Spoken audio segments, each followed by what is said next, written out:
오늘 아침 뉴스의 맥을 짚어드리는 시간 뉴스연구소, 오늘도 두 분의 연구위원 함께합니다. CBS 김광일 기자, 뉴스톱 김준일 수석 에디터, 어서 오십시오. 안녕하세요. 예, 첫 뉴스 어디로 갈까요? 특검 표결 2월 이후. 사실은 오늘 국회에서 본회의가 열리는데 쌍특검, 즉 김건희 여사 특검법하고 50억 클럽 특검법, 요거는 재의결을 2월 이후로 하게 되는 건가요? 아마도 그럴 것 같습니다. 그러니까 만약에 오늘 본회의에서 상정해서 재표결을 하게 되면 부결될 가능성이 아주 농후해요. 예. 그러니까 출석 의원 3분의 2가 한 200명 가까이 의원이 찬성을 해야 되거든요.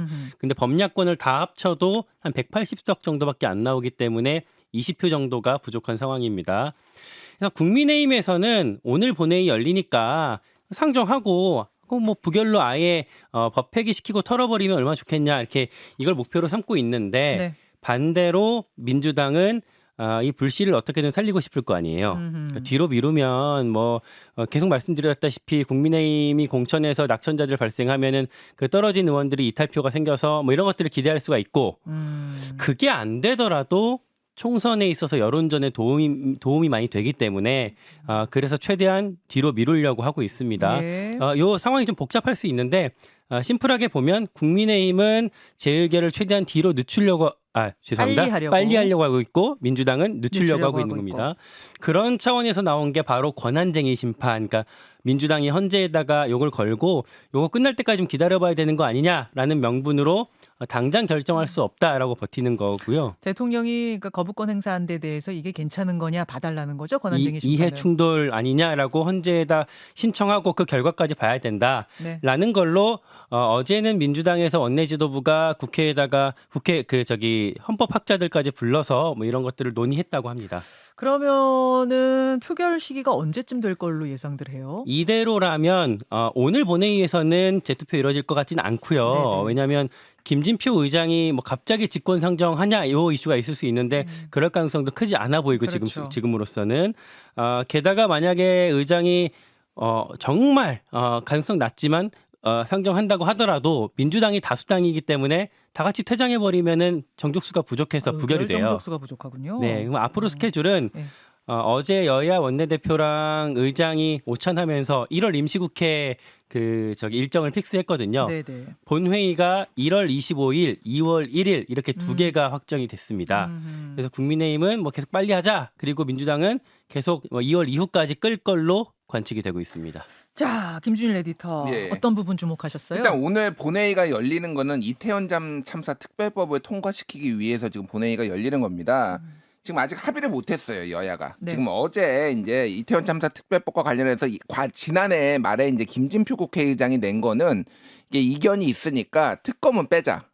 특검은 빼고 대신에 4월 총선 이후로 하되 여야가 합의하자라는 중재안을 내놨고, 이거에 대해서 여야가 조금 협상을 벌이고 있는데, 지금 민주당에서는 특별조사위원회를 설치하겠다, 이거를 강하게 주장을 하고 있고, 국민의힘에서는 이거를 완전 처음에는 반대를 하다가 설치는 할 수 있다, 그러지만 운영 방식에 대해서 조금 세부적으로 문제 제기를 하고 있어요. 그러니까 뭐 그 이런 안에 상황. 내용을 놓고 조정하고 있는 중인 거군요. 예. 그래서 뭐 합의가 만약에 안 되면은 민주당은 오늘 단독으로 처리하겠다라고 하니까 이게 웬만하면 좀 저는 합의가 됐으면 좋겠다라는 생각인데, 이 부분이 이제 오늘 봐야 될 것 같고, 결국 뭐 지금 이 김건희 특검법 같은 경우는, 그러니까 쌍특검법 같은 경우에는 오늘 처리될 가능성은 거의 뭐 저는 제로라고 봅니다.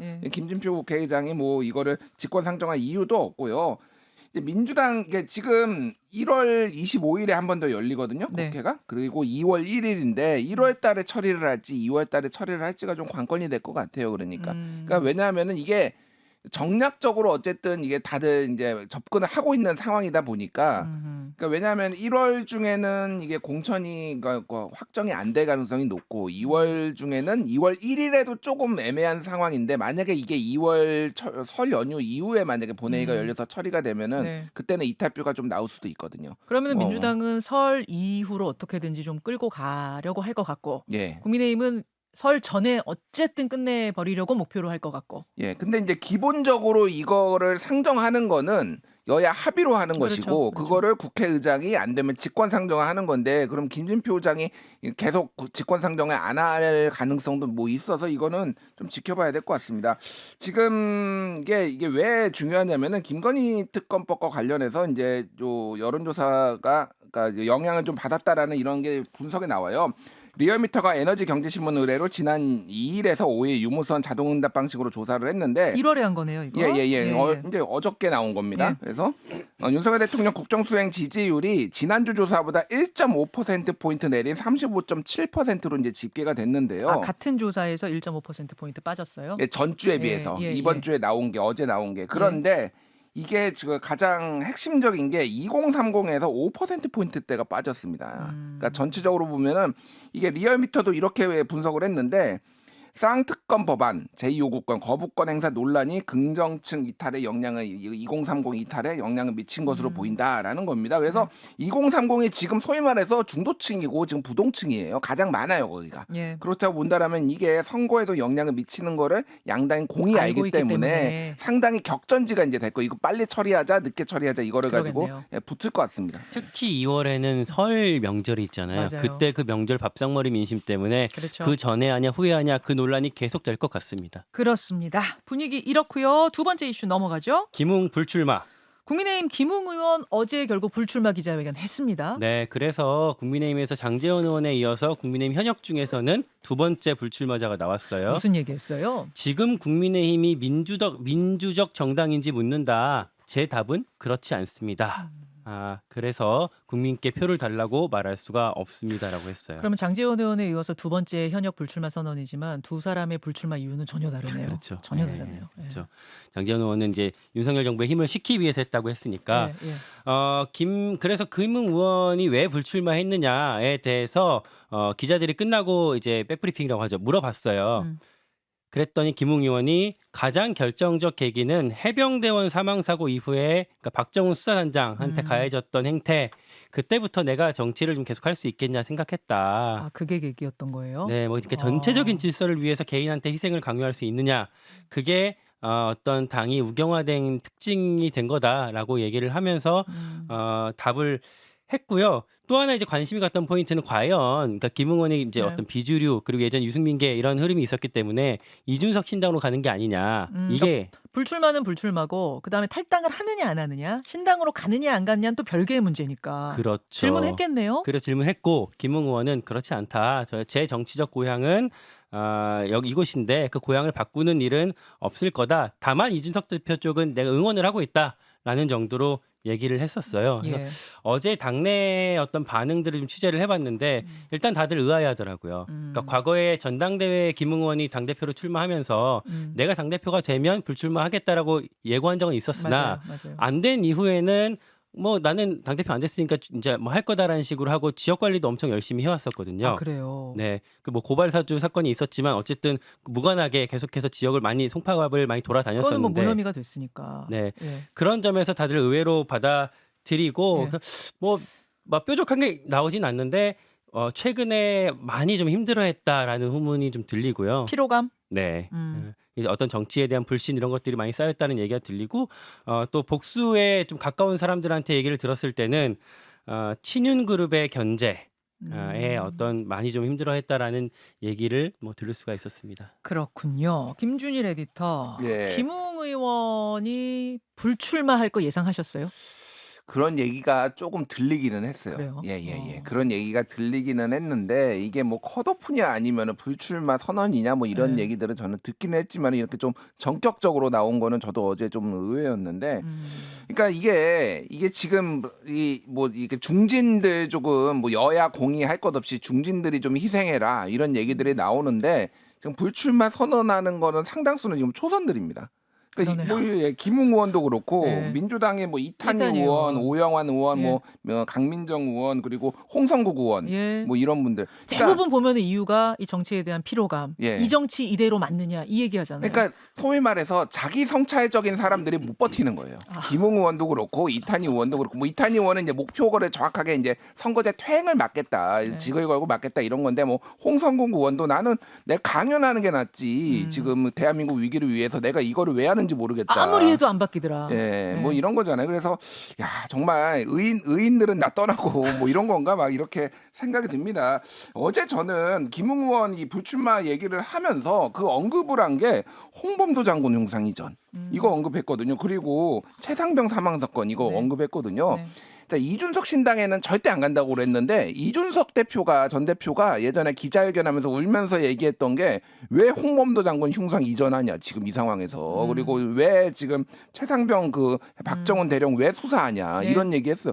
문제의식이 똑같습니다 사실은. 그러네요. 굉장히 그러니까 뭐 그래서 옮기지는 않겠지만은 나중에 소위 말하는 개혁 보수의 어떤 확장력 이런 거를 위해서 상당히 많은 역할을 할 수도 있겠다 이런 생각이 좀 들었어요. 네. 자, 예, 이제 정치권의 이슈들 좀 정리해봤고 경제 뉴스 하나 보죠, 김광일 기자. 백기든 태영. 태영건설이 워크아웃을 이제 신청했는데 오너 일가가 결국 보유했던 지분을 좀 내놓기로 했어요. 네, 뭐 약간 등 떠밀려서 결국 좀 울며 겨자 먹기식으로 내놓은 모습인데요. 그러니까 워크아웃이라는 게 결국에는 채권단한테 금융 지원 좀 엄청 해달라는 거잖아요. 네. 요구하면서 정작 자구 노력은 거의 안 보였었거든요. 음. 해서 정부랑 채권단한테 비판을 계속 받았었던 건데 예. 그 최소한의 자금 지원 하겠다. 그리고 했습니다 어제. 그러니까 예전에 자회사를 매각해서 태영건설을 지원하겠다라고 큰 소리를 쳐놓고 그중에 한 절반 이상 890억 정도를 지주사 빚 갚는 데 썼잖아요. 그 890억 원을 다시 마련해서 네. 태영건설에 어제 완납을 했습니다. 그 890억 중에 한 반 정도는 그 사주 일가가 자기 돈 내놓은 거라면서요. 네, 그 창업주 딸한테 네. SBS 주식을 담보로 맡기고 330억 원을 빌렸다고 하더라고요. 해서 표면적인 핵심 쟁점, 이게 뭐 워크아웃을 해주냐 마냐에 대한 쟁점이 해결이 됐고 이제 목요일이거든요. 네. 워크아웃 결정이 거기에도 청신호가 켜졌다라고 해석이 되고 있습니다. 어제 그 정도면 채권단은 만족하는 건가요? 분위기는 대부분 어때요? 그런 분위기가 읽히긴 하는데 일각에서는 이게 기본적인 약속, 그러니까 채권단이 제시했던 4가지 요구사항 그거가 지켜진 거지. 거기 플러스 원래는 추가 어떤 자구책도 내놓으라고 했었거든요. 알짜인 SBS 매각해라 이게 지금 채권단의 핵심 요구였잖아요. 그렇죠. 그거랑 뭐 사제 출연 같은 게 있어야 되지 않겠냐라는 거였는데 그게 이제 일부 남아 있고 아마 오늘 저기 태영그룹 측에서 요거에 대한 추가 자구안도 아마 발표가 나올 것 같습니다. 태영건설 워크아웃 문제는 우리 경제에 굉장히 큰 이슈잖아요. 예. 다른 건설사들도 초미의 관심사고 이게 뭐 타격이 굉장히 클 거기 때문에 하지만 그렇다고 해서 공적 자금을 넣는 게 맞느냐 그르냐 뭐 이런 논쟁까지 어디 그렇죠. 주목하셨어요? 그러니까 뭐 890억 어저께 넣은 거는 그러니까 이제 채권단이나 이쪽에서 나온 게 본인 뼈를 깎으려고 했는데 남의 뼈만 깎으려고 한다. 태영이 이렇게 아무것도 안 하고 소위 말해서 날로 먹으려고 한다. 이런 좀 강한 불만들이 정부에서도 좀 예를 들면 금감원에서도 지금 약간 벼르고 있고 이런 시그널이 너무 가니까 맞아요. 이제 내놓은 건데 이걸로도 안 된다라는 거예요. 지금 분위기는 사제 출연 채권단은? 더해라. 이런 분위기에서 추가적으로 뭔가 조치가 있어야 될 것 같고. 문제는 지금 앵커가 말씀하셨다시피 이게 부동산 업계 PF의 지금 전방위적으로 위기거든요. 예. 그러니까 지금 태영건설 다음은 누구 떨고 있는 건설사 요 이제 기사인데 여기에서 보면은 일반적으로 이제 부채 비율이 200%를 웃돌면 위험이고 300%를 넘으면 고위험으로 분류가 됐는데 태영건설은 지난해 3분기 말 부채 비율이 연결 기준으로 483%였어요. 그러니까 300%가 훨씬 넘은 거죠. 그런데 지금 신세계건설 같은 경우에도 부채 비율이 467%. 네. 이렇고 지금 코오롱 글로벌 부채 비율 313%. 게다가 대형사 중에서는 GS건설하고 롯데건설 같은 경우에는 지금 PF 보증 뭐 1조 6천억 원이 뭐 GS건설 같은 경우에는 아예 착공도 못 해가지고 이거 이자 비용만 나가고 있고 이런 식으로 중대형 뭐 이런 건설사들이 상당히 위기인데 이 태영이 어떻게 처리되느냐에 따라서 여기들도 연쇄적으로 올해 지금 상반기가 가장 힘들다고 하거든요. 지금 여기를 좀 넘어야지만 이제 올해 하반기까지 버틸 수가 있는데 예. 굉장히 큰 파고가 올 것 같습니다. 오늘이 1월 9일이잖아요. 1월 11일 태영의 운명의 날이자 우리 경제계의 큰 이슈가 결정되는 날. 이틀 남았네요. 이게 왜냐하면 다만 이걸 너무 다 쉽게 받아주면 이 위기가 결국 금융권으로 번질 수가 있거든요. 그렇죠. 그럼 결국 금융위기가 될 수 있어서 아주 무거운 상황으로 봐야 될 것 같습니다. 여기까지 두 분 수고하셨습니다. 고맙습니다. 감사합니다. 김현정의 뉴스쇼는 시청자 여러분의 참여를 기다립니다. 구독과 좋아요, 댓글 잊지 않으셨죠? 알림 설정을 해두시면 평일 아침 7시 20분 실시간 라이브도 참여하실 수 있습니다.